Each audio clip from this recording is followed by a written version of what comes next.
Goody. All righty.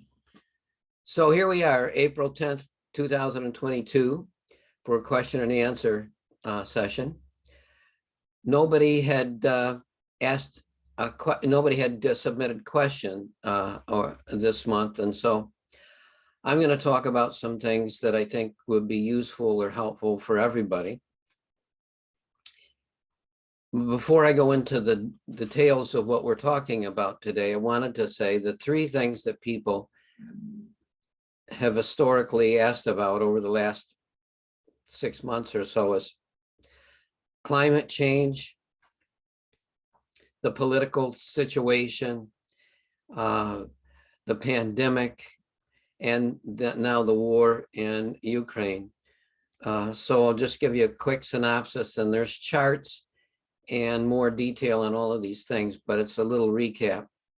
In terms of climate change, we went over the top a long time ago. You know, people often talk about, well, we have to do this or we'll have severe consequences. Doesn't matter in the sense that there is no avoidance of severe consequences now. And why I'm taking a time to mention this is exactly where you live will matter. Being in an area where you're not directly on a large body of water is probably a big plus, because the sea is going to continue to rise and there'll be more violent storms. Water will rush in. All of this type of stuff is going to happen. Tornadoes, wildfires. And we are just, as the saying goes, we've just hit the tip of the iceberg. This is just the very beginning. In terms of the political situation, there is an arm wrestle going on between democracy and tyranny, dictatorship. And it's not just here in the United States, although we have it here in the United States. It's in every country in the world, and some countries are completely captivated by the idea of having a dictator run the country. I've been talking for a long time about how we are in a change of consciousness.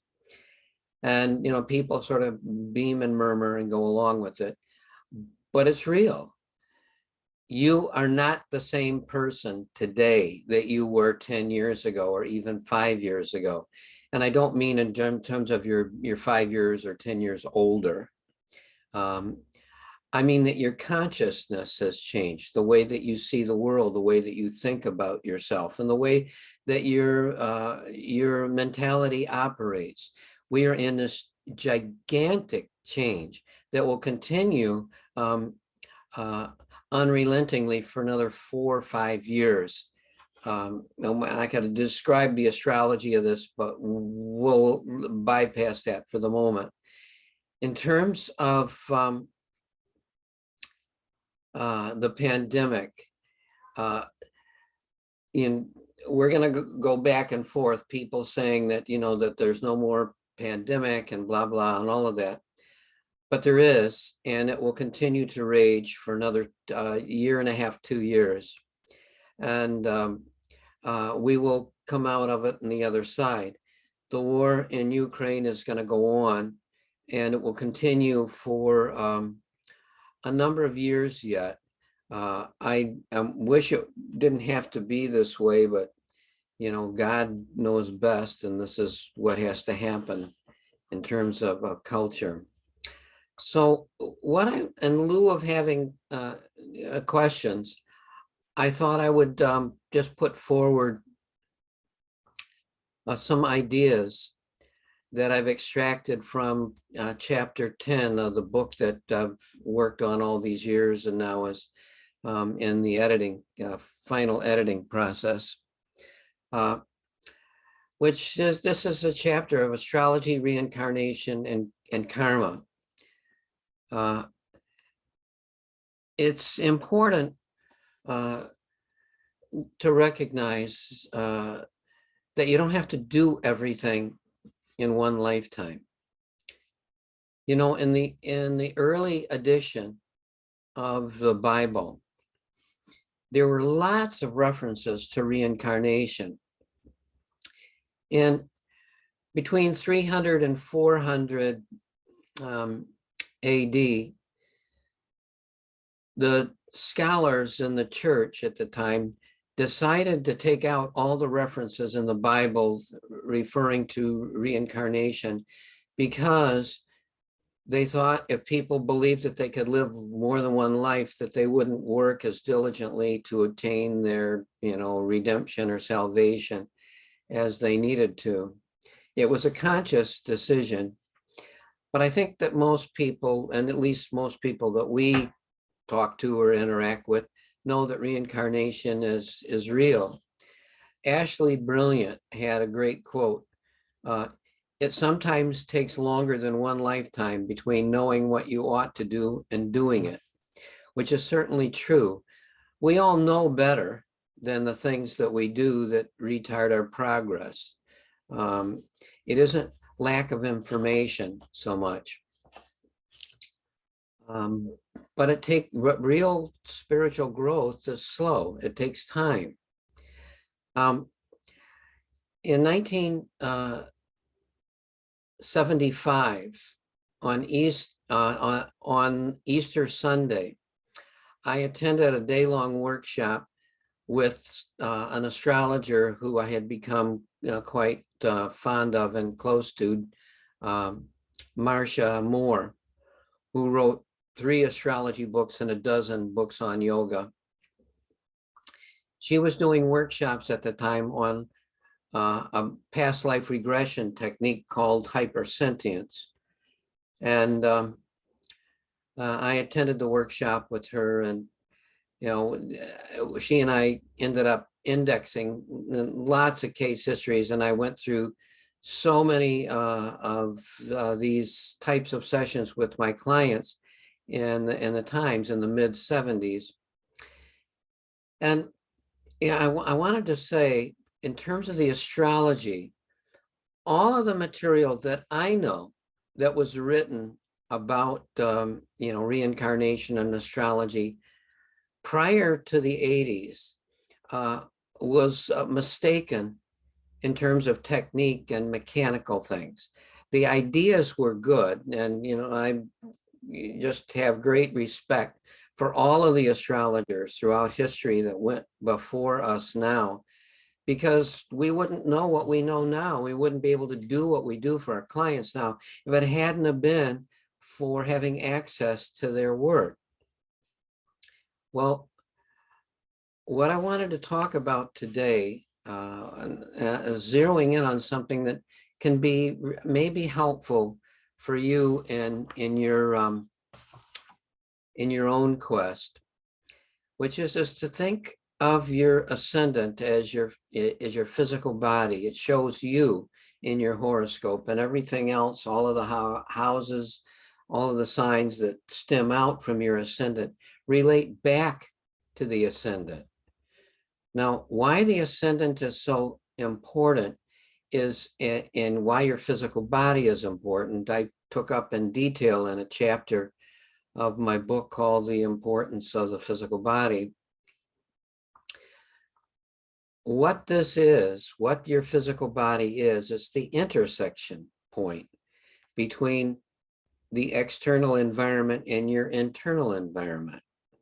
And it's where karma is developed, and where it is expended, and where it is exchanged with others and with things in the environment. So you only make progress when you're in the physical form. So your physical form is dynamically important. Now, if you look at the chart for today, when we started into our session, obviously the sun was at the top of the chart. I'm going to put this up so that you can see this, and then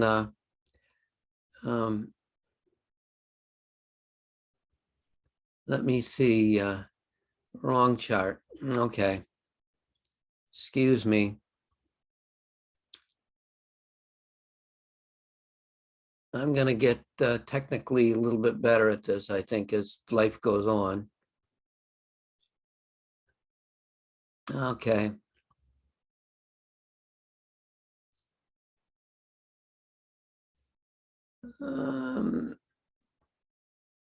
If you can see this chart, raise your hand. I just want to know that you got it. Can you see this? Yeah. You know, I've got it on.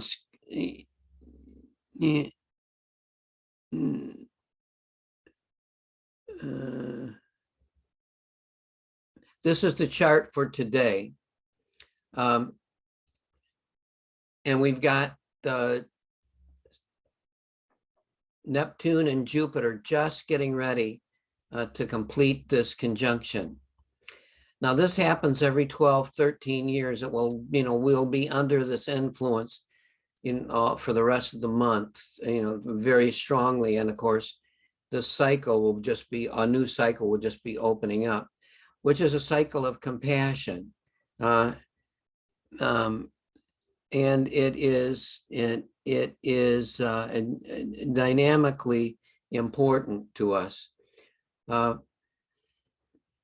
Katie, if you are there, if you can unmute yourself, I need your input on something. Yeah, what you need? I'm right here. Yeah, can you see this chart that I'm screen sharing? Yeah, I would have unmuted Okay. and told you. Okay, fine. I'm just was checking. Yeah, no, we can see it. Okay. So Mercury has just passed the square to Pluto. Pluto is the lord of the underworld. It is this intense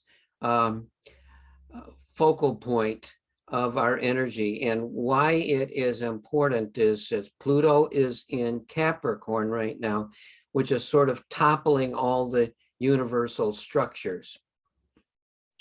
Mercury having just passed this point, we've all gotten a deep insight and frustration into what this means.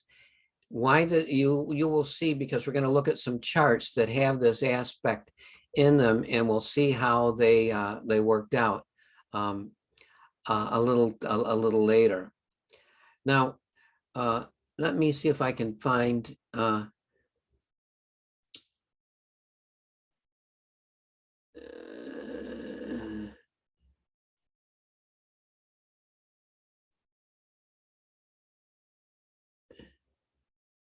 I'm having trouble finding it in the chart that I want.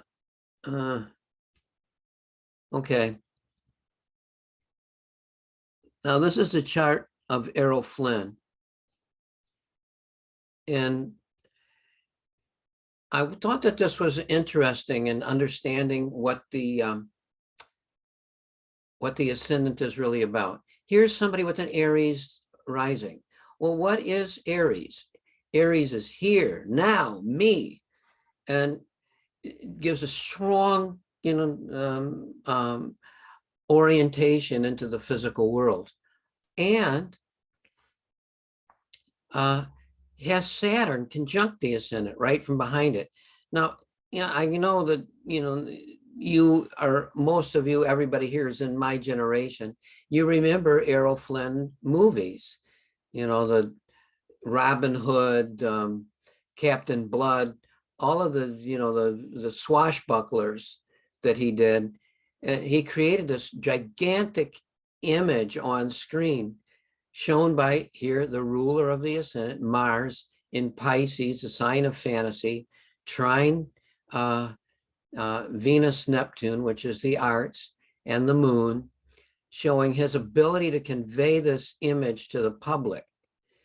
And it worked for 2 decades. The Saturn-Jupiter cycle, he captivated people with his image on screen.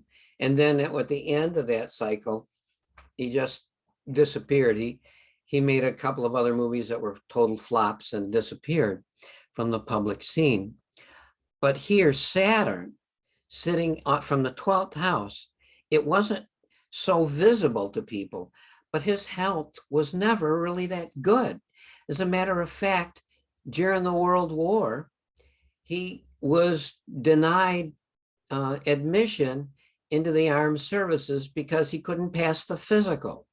And here he was able to convey this image of being this vibrant, dynamic person to the general public. I think it is fascinating.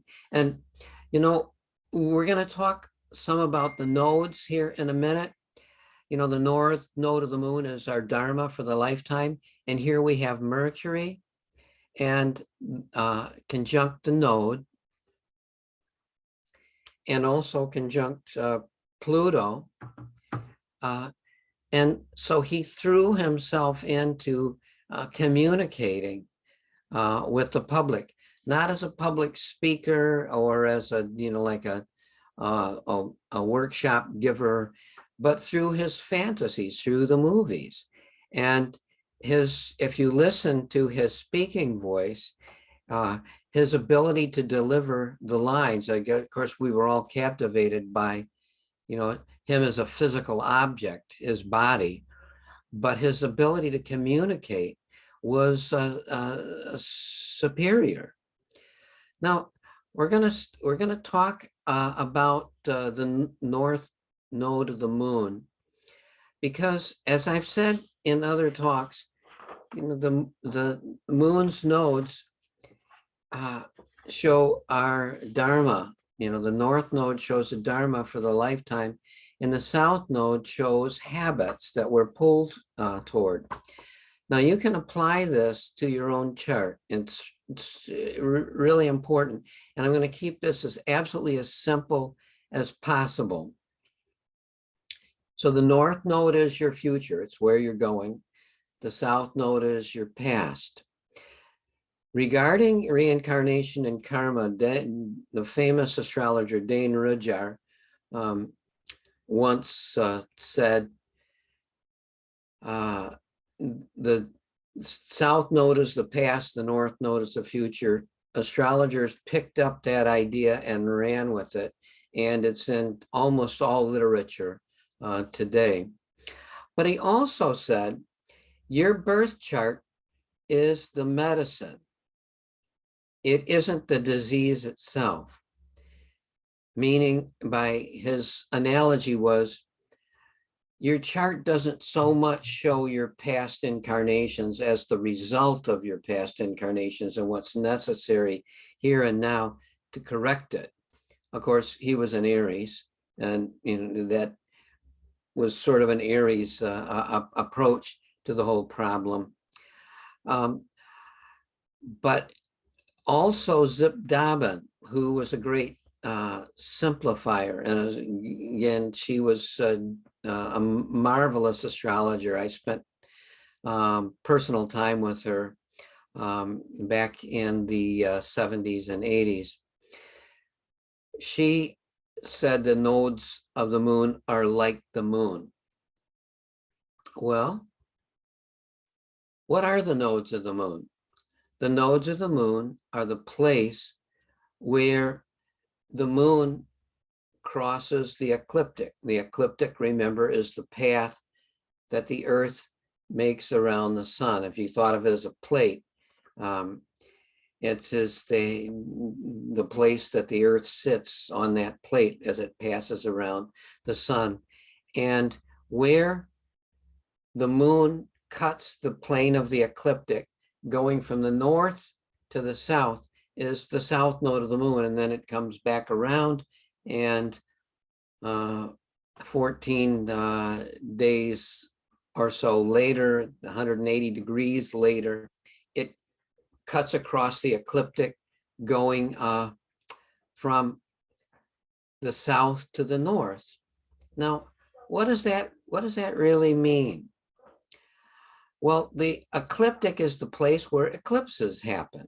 And where the node cuts across the ecliptic is the place where the eclipse will occur.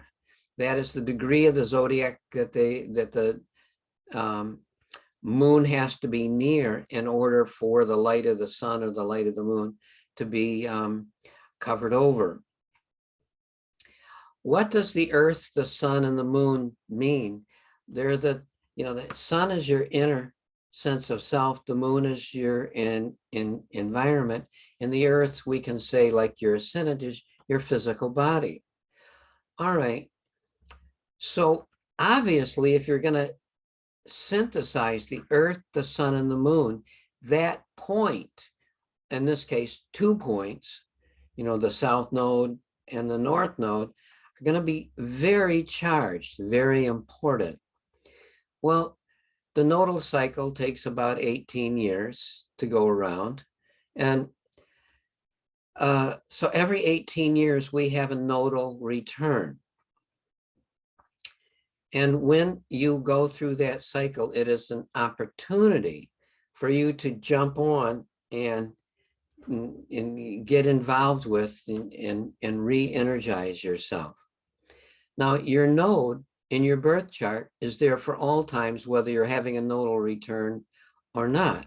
And the node at the time of your birth, the north node of the moon at the time of your birth, will show your dharma or your life path, what you must do. Does that sound like Saturn? Well, Saturn and Jupiter make a 20-degree cycle, 20-year cycle to conjunct each other. The nodal cycle is 18 years, and they do mirror some of the Jupiter Saturn energy. Where your north node of the moon is in a sign shows qualities that, if you emphasize, will have a purifying effect of bringing you closer to your true essence, bringing that into true manifestation. Where you will have at the other end, the south node of the moon, things that you need to overcome, things that you need to more de-emphasize, release, let go of.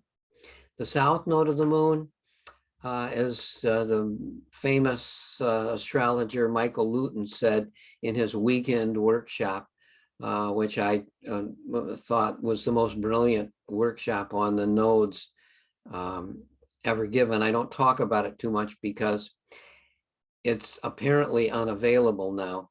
I have the cassette tapes from it, but I haven't been able to translate them into MP3 files. But those lectures, he talked about the south node of the moon is like Coca-Cola and a hot fudge sundae on a summer day, which is so refreshing, but isn't very healthy for you. And he talks about the north node of the moon as a Diet Coke and a Metrical wafer. It doesn't taste like very much, but it's healthier for you. But what you will find, and I've seen this inevitably true working with people who are striving spiritually, that when you work with the placement by house and sign of your north node of the moon, you find out that you have a talent for it. And even though you're not initially attracted to it so much, you end up having a real ability to bring it about. Now, I'm going to show a number of charts connected with this and sort of unfold data connected with it. Know that when you have a planet conjunct the north node of the moon, that planet becomes a special key of helping you get your dharma, your essence, your calling in life out. Planets conjunct the south node of the moon end up pulling you backwards in something that only with great effort are you able to overcome.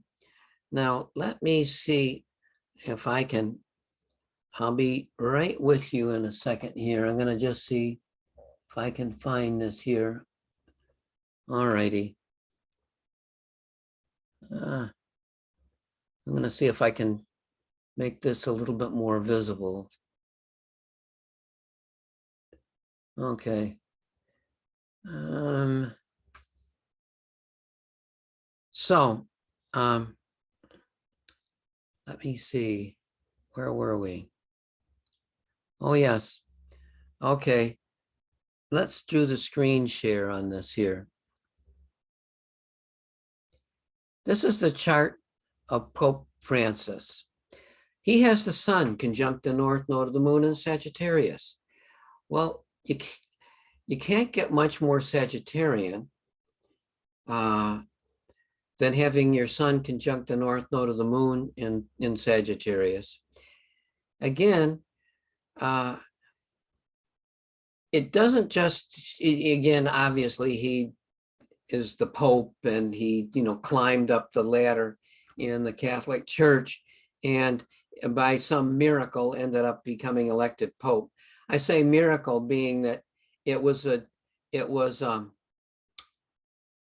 call it a coup, a real adventure in consciousness, because he was so liberal. The thought that all of these cardinals would have elected him bishop as that would have elected him as the Pope is insane.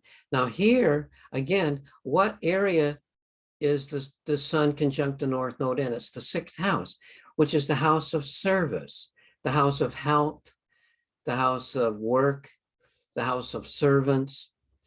Well, he said after he was elected, I'm most comfortable, just wearing the, simple garments of a priest. I don't want to wear this high hat and all of these vestments. And when I go somewhere, I want to carry my own suitcase. And I just want to stay in some simple housing. I don't want to stay in the Pope mansion. And when I eat a meal, I want to sit around the table with other priests. I don't want to be off somewhere in some remote thing by myself. Can you see that? It's so obvious that this is somebody working strongly out their dharma in the lifetime. Now, the rulership of the north node of the moon and the south node of the moon are loosely conjunct each other. Jupiter is the north node ruler and Mercury, the south node ruler, and they're conjunct over the descendant. The descendant is one-to-one interaction. So having Cancer rising, warm, sensitive guy, the ruler of the ascendant in the 7th house, he gives himself away in every one-to-one relationship. And the conjunction of these two over the 7th house cusp shows him working out his dharma for the lifetime. Now, Mercury is the student and Jupiter is the teacher. So we could say with the south node of the moon in the 12th house and Mercury ruling it on the 7th house cusp, he's been a diligent student for many lifetimes. What would you say? Towing the party line, doing exactly what was expected of him, learning all of the canonical things that he had to learn. But his dharma for the lifetime isn't to be the student, it's to be the teacher. And we can say he's been leading by example. Jupiter is in the 6th house, the north node ruler, and in Capricorn. Now, why is that important? Well, Jupiter is in an earth sign, and it is in the 6th house. He's leading by example.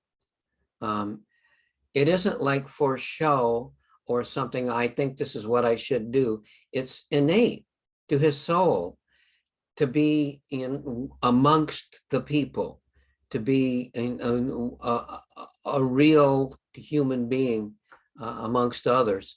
Now, if you remember when we talked about Donald Trump's chart a gazillion talks back, Jupiter, Uranus in trine is like a get out of jail free card.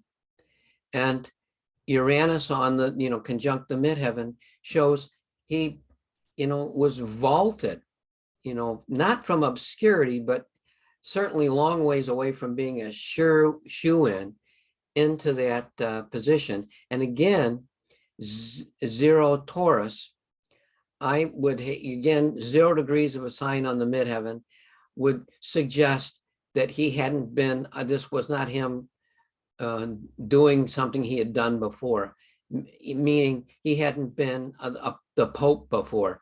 Now, Venus squaring Uranus with Venus ruling the midheaven, we can say it is very likely that it was uncomfortable for him. Now, if you can remember, when he was first elected Pope, he said that at the moment that it became certain that they had voted him in, the word Francis popped into his mind. And it wasn't like he had thought about it. I mean, his true reporting. I hadn't thought about it. I hadn't even considered it happening. But when it did, it was just immediate. And there hadn't been a Pope Francis before. And what was Francis, Saint Francis, the perfect master in the Middle Ages that, regenerated the Catholic Church, was to be poor, to be impoverished, to be amongst the poor people. And here, Uranus on the midheaven is not just trine Jupiter, but trine Mercury. And Mercury trine Uranus, flashes of insight. Anyway, we could go on, but what I really just wanted to point out was Francis's chart perfectly illustrates the concept that the sun pulls him into his dominion of being the teacher. And he's, again, popes travel to foreign countries. I was seeing last week, he did a public presentation where he took the Ukrainian flag, held it up and kissed it, and said he was trying to make arrangements to go to the Ukraine. I thought that was, what would you say, telling. But we want to talk about a few other things here having to do with the nodal axis. How about when we have a trine or a sextile to the nodal axis? Well, let's take a look at the chart of somebody who was a wartime president, was obviously in that spot. This is a chart of Franklin Delano Roosevelt. Well, here he has the north node of the moon in Sagittarius and the south node of the moon in Gemini. Trines show something that we have developed through many lifetimes, whereas sextiles show us synthesizing, bringing together something that hasn't happened before. So here we have the sun and Venus conjunct each other, again showing this a likability factor, being able to convey a sunny disposition. People with sun conjunct Venus are often liked by lots of people. Now, anytime you're a political leader, whether you're Hitler, Mussolini, Donald Trump, Barack Obama, Winston Churchill, you have karma with a lot of people, massive amounts of people. Otherwise, you could not karmically be in that position as a representative of people, as a symbolic figure, whether you have good or ill intentions, or whether you're successful or a failure. But here, here, the only president to be elected to office 4 times. Okay, here we have the trine to the south node of the moon. And the south node of the moon being in the same sign as the midheaven and Mars. Now, if you remember back from other places, Mars is the desire nature, your reason for incarnating. Think of it, the south node of the moon being ruled by the same planet that rules the midheaven and Mars, the planet of desire. Now, Mars retrograde, again, anytime a planet is retrograde, it is one possible indicator that we are retracing something that we've done in a past incarnation. This is not in any sense 100%, but it is one possible indicator, because a planet retrograde means moving against the direction of the sun, and the sun is the life path. So it can be we are held back by something from the past. So in this instance, Mercury and the south node of the moon in Gemini again is the student gathering facts, more and more information. The north node of the moon is being able to spill out, to give forth what you already know. Well, look at where Jupiter is, the ruler of the north node of the moon. It is conjunct Neptune. Again, if you remember the chart for today, we have Jupiter just getting ready to make this conjunction to Neptune. We're getting ready to go into this new 13-year cycle. And the rest of you, you've all had this experience of people just being overwhelmed by what's going on in the world. Jupiter Neptune is feeling that something's out of our hands, that we're caught up in something big. It will give us a reward that is unearned. We don't feel that we have any responsibility to it, but we have high expectations. And again, this is all in Taurus, which is the sign of material well-being. And he came from a very well-off family. Again, Mars is trine Mercury, the ruler of the south node of the moon, and his fireside chats were famous for being able to inspire people and to make them feel safe. Again, Saturn, the Lord of Karma in Taurus, which again, the material well-being in the world, he advocated time and time again to make the level playing field, to lift people up. Remember, he came president and at the height of the Great Depression, and put in place things that were meant to eradicate the extreme poverty, the extreme material difficulties that the world was experiencing at the time. Oh God, there's so much we could talk about here, but I just want you to have in mind, here we have Venus, Sun, trine the south node of the moon.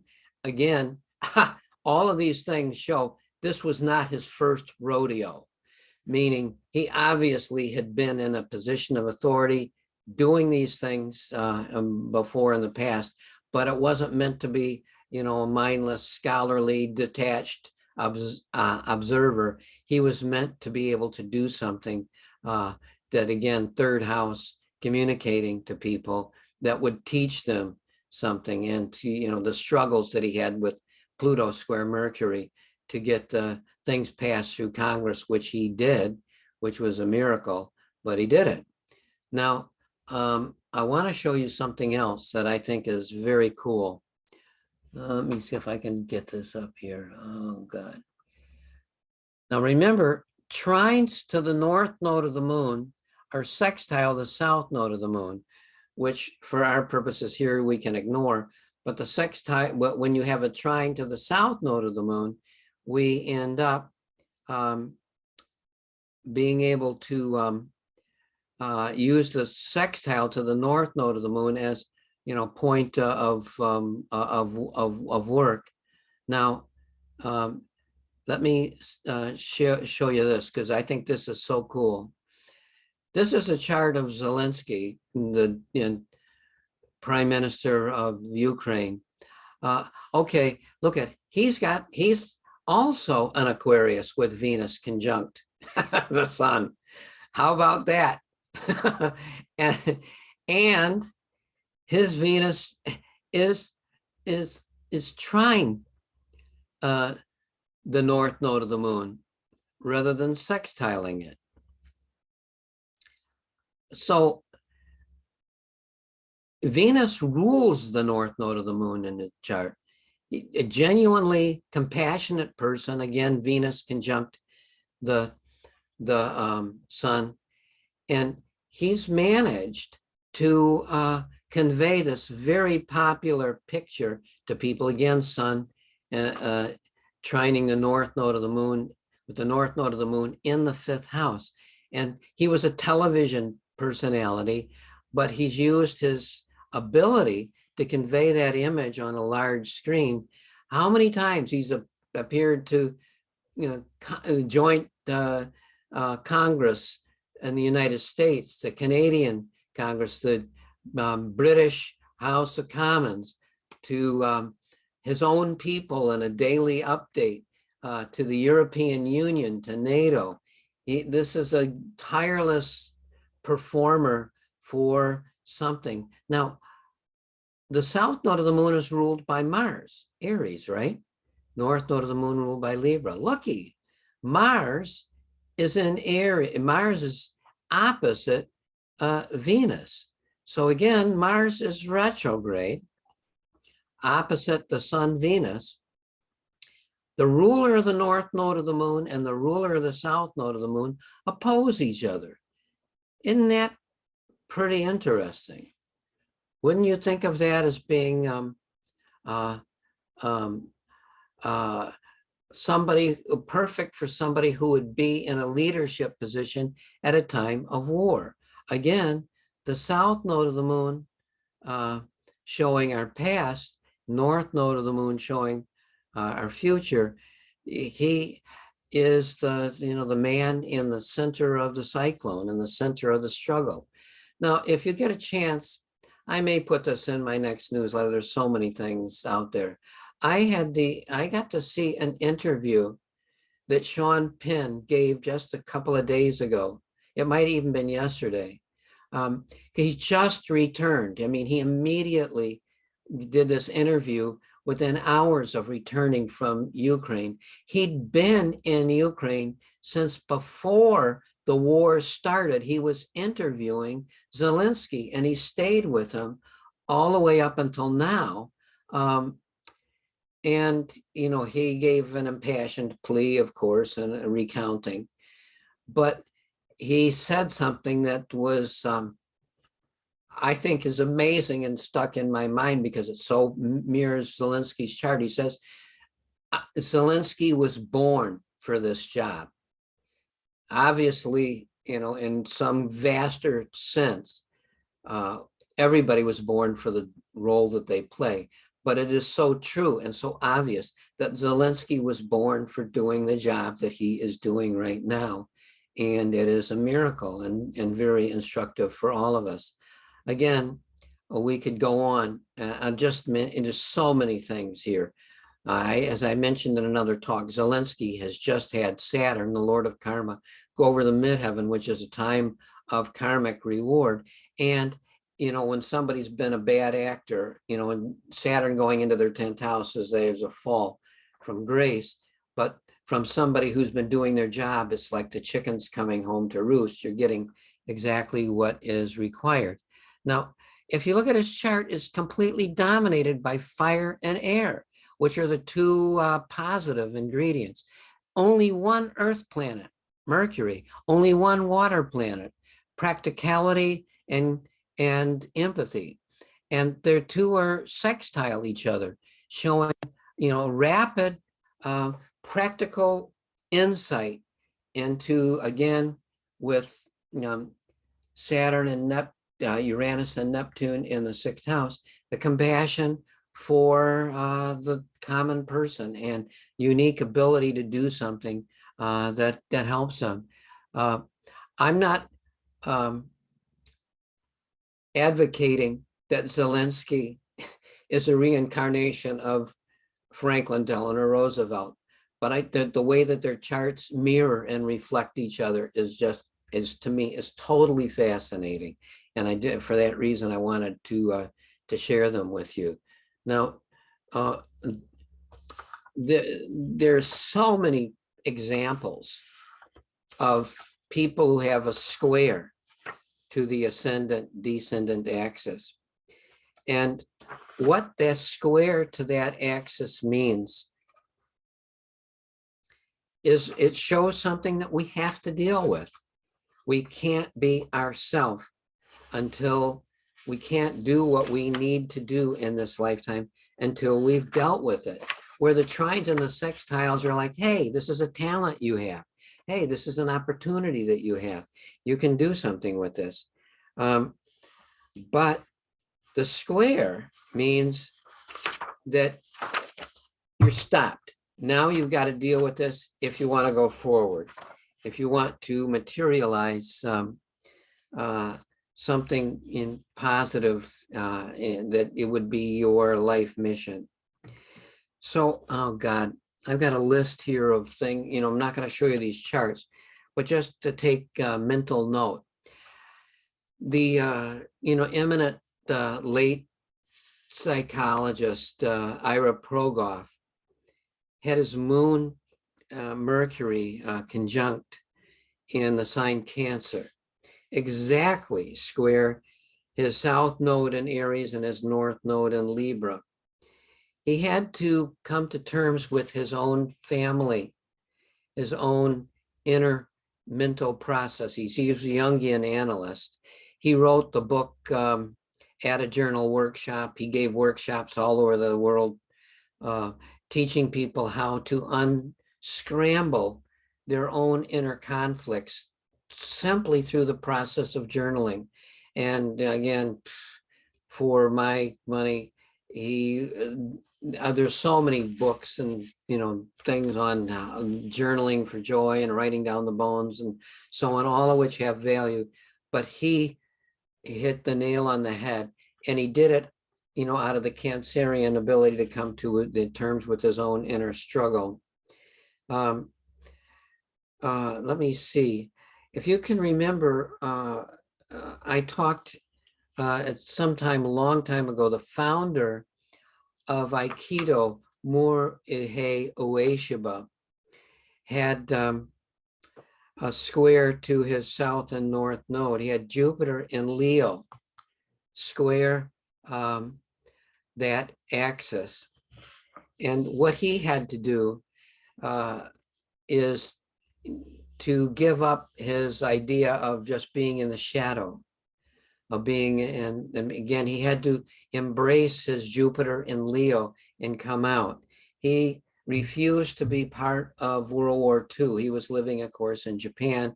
He was the founder, the inventor of Aikido, and there's many quotes saying that after his enlightenment, he realized that the real path of Buddha, the path of the warrior, was love as the protector. And his south node was in Taurus, north node was in Scorpio.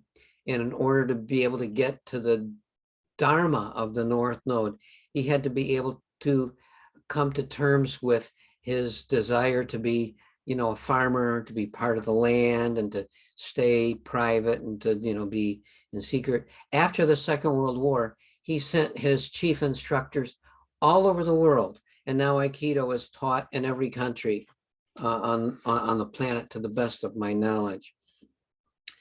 Okay, let me see. Oh, I think a very interesting chart on this. Again, with Morhe Oeshba, I don't know the time of birth, but it doesn't matter. We can see the nodal axis in operation without it. You remember the Don Rickles who passed away just recently? He was a master of insults, the funny man. Again, watching him deliver these lines, whether it was in an interview or, you know, the roast that he did of Clint Eastwood or, you know, anything. He was a master at it. He had Mercury in Aries, and it was square his nodal axis. And again, he has North Node in Cancer. And if I had, you know, examined a lot of his private interviews with people where he wasn't on stage, where he wasn't doing his shtick, he was an extremely sensitive man, married for a long time. His family was extremely important to him, but he earned a living out of the square, you know, again, Mercury in Aries, which was trine Neptune. And he came up with the most bizarre things. And people that he insulted with the most piercing, truthful insight presented in the most unattractive way, people loved it. People loved him for it. That's kind of, again, an interesting study on all of this. Now, there's so many things that I wanted to present, and I'm just skimming over so much.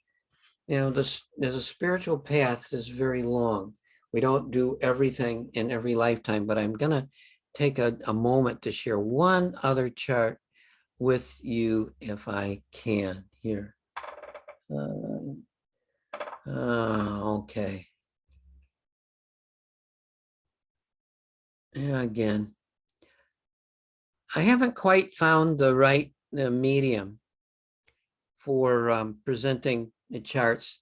I put hours of time working on it, and I've asked other people, but I haven't, you know, managed to get the exact shaping of this. But this is a chart of Thomas Merton, and he has the north node of the moon conjunct Jupiter and Mercury in the 12th house. And again, you know, his life was such that, you know, he was a playboy in his younger years, but he had a great education. And as a teenager, he happened to be traveling in Rome and bought a copy of the Bible in Latin. And in his early years in his 20s, he read it and became a practicing Catholic, then a monk. And even though he was very verbal and he wrote many books and was well loved by people in many religions all over the world, he was a Trappist, and meaning they kept silent. And he lived in the monastery in a little hut by himself. And even though, he became friends with the Dalai Lama and traveled, in the name of the Catholic Church, he was what you would call in the model of Pope Francis and Saint Francis and, Saint Teresa of Avila, a guy who really had his own personal relationship with Jesus and wanted to share that with other people, which of course isn't really the makeup of the Catholic Church. But he submitted, again here, Saturn, Pluto, conjunct over his fourth house cusp.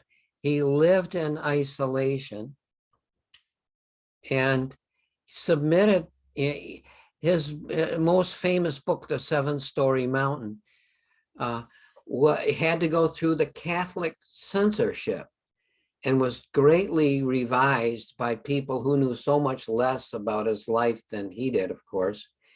It was a miracle that he kept going. And again, here we have Venus trining the south node of the moon, and Venus, near the midheaven, sextiling the north the node of the moon.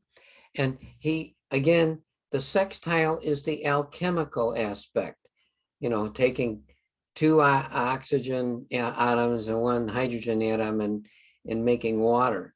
You get something that doesn't look like either, but you get a new ingredient. And here, Venus, Jupiter, Mercury, north node of the moon, all coming together in this grand synthesis, enlivened him. He was able to bring something into his solitude that mirrored his, not just publishing, ninth house, but his teaching and his higher consciousness, his surrenderance to his higher consciousness. Most amazing chart. And again, I just wanted to present a little bit on the ascendant and the north node of the moon, because I believe that there's something that we can apply to our own chart and our own life right now.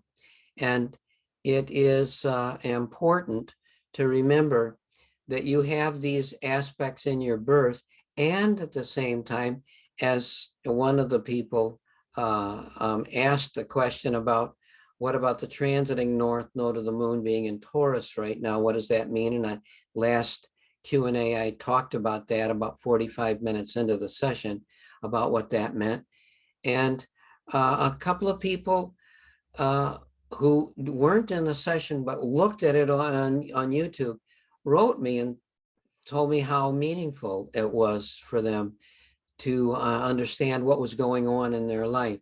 And the transiting node's something for everybody, and it explains what's going on in society. So it becomes